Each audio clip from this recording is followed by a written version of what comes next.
चिरां जिल्ला खुंग्रिं गोजौ फरायसालिनि गोरायुं आरो खुंग्रिं दालाइसा एबसुआ खुंग्रिं गोजौ फरायसालिनि मेट्रिक आनजादनि फिथाइयाव गोजोननाय फोरमायदों।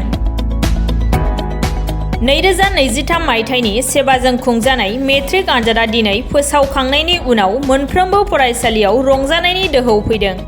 बेबायदिनो दिनै चिरां जिल्ला खुंग्रिं गोजौ फरायसालियाव रंजानायखौ नुनो मोननाय जादों।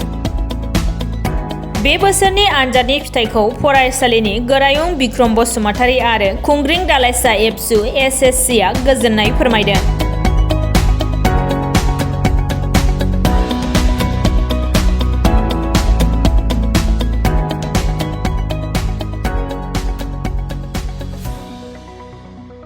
खूब एकदमबारे गोजोनथाव दिन आरो गोसोखांथाव दिन।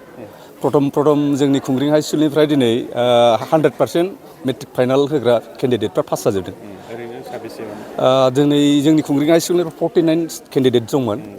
आउट अफ 49 पास जाजोबदों। डिभिजन हिसाबै जोङो फार्स्ट डिभिजन 29 आरो सेकेन्ड डिभिजन 19 आरो सेकेन्ड डिभिजन 29, थार्ड डिभिजन सासे। सिगां समनि रिजाल्टआ माबायदि सार? देग्लाय मानि थाखाय बिदि जादों? सिगां समावबो आंनि खुंग्रिं हाई स्कुल हिसाबैथ' गाज्रि नङा, बिल' 40नि गाहायाव थांफेराखै। देग्लाय आरो खुब सिनसियारि जोङो कलेबरेसन उइथ एसएमडिसि, स्टुडेन्ट इउनियन, वेल विचार्स गासिबो एरियानि लानानै जोङो मोनसे रिजाल्टखौ मोजां खालामनो होननानै बयस हस्टेल प्रथम खुलिनाय जादों आरो जोङो बिनि रिजाल्टखौ देग्लाय खुब सम्भब साबसिनै मोननो हानाय बायदि हस्टेल दोननायनिफ्राय बिदि मोनदों आरोखि। दिनै एबा देग्लायनि बोसोराव नोंथांनि नैबे फरायसालि बिनि थाखाय आङो जेब्लाबो थागथियारि। जोंनि फरायसा आरो एसिस्टेन्ट टिचारफ्रा खुब एकदमबारे कपारेसन आंजों दङ आरो आंनि जिनिखि गोजौ लेभेलनिफ्राय इन्सट्राकसन फैयो बे हिसाबै आङो बिसोरनो इन्सट्राकसनखौ होनानै बिथांमोना फालिबायगासिनो दङ आरो इयुनाव बिनिफ्राय साबसिन आरो खालामबावनायनि बेबस्थाखौ जों लाबाय थागोन। माबायदि फोरोंथाइनि गेजेरजों नोंथांनि स्कुलनि फरायसाफ्रा बेबायदि मोजां रिजाल्ट लाबोनो हादों होननानै सानो सार? बिनि मेइन जाहोना जाहैबाय जोङो मा होनो पुर जेनोखि स्टुडेन्टफोर बिसोरखौ जोङो एक्सट्रा 1 आवार जोङो खस्थ' खालामनानै जोंनि फोरोंगिरिफ्रा माबा खालामदों, रिमेडियेल टिचिं खालामदों आरो बे हिसाबै गासिबो माने स्टुडेन्टफ्रा आवगायदों। एसएसएलसि आनजादखौ फोसावबाय आरो बेजों लोगोसे जे आङो खुंग्रिं एमालगेटेड हाई स्कुलनि जानानै आं प्रेसिडेन्ट जानानै आं बेखौनो बुंनो सानदों दे जोंनि बे खुंग्रिं हाई स्कुलनि जे 100आव 100% जे मेट्रिकआव आनजादाव उथ्रिसार जानो हादों, आङो बे समाव बे फरायसालिनिनो आङो मान होनो गोनां गाहाय फोरोंगिरि आरो टिचार स्टाफ आरो जोंनिनो एसएमडिसि आरो बेजों लोगोसे जोंनिनो खुंग्रिं दालाइसा दुलाराय बर' फरायसा आफादनि मैखोम मदद होनायाव दिनैनि बे मोनसे साक्सेस आं बेखौ मिजिं खालामनो हाबाय आरो बेजों लोगोसेनो दे आङो बुंनो लुगैदों दे इयुनाव जाहाथे जोंनि लाइमोनफोरा जाहाथे जेब्लायबो फरायनायाव फारसे गोसो होथाबनांगोन आरो इयुननि जिखिनि थांखि लानाय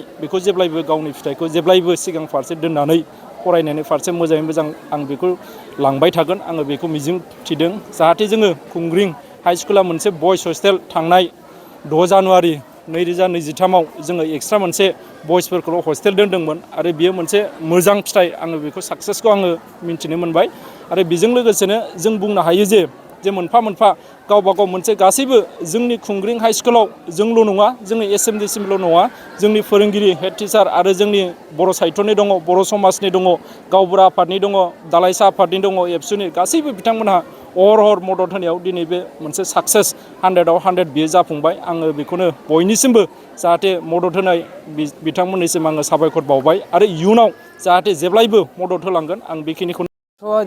जोङो बे जेन'बा जोंनि फरायसालिनिफ्राय 100आव 100 पास जादों।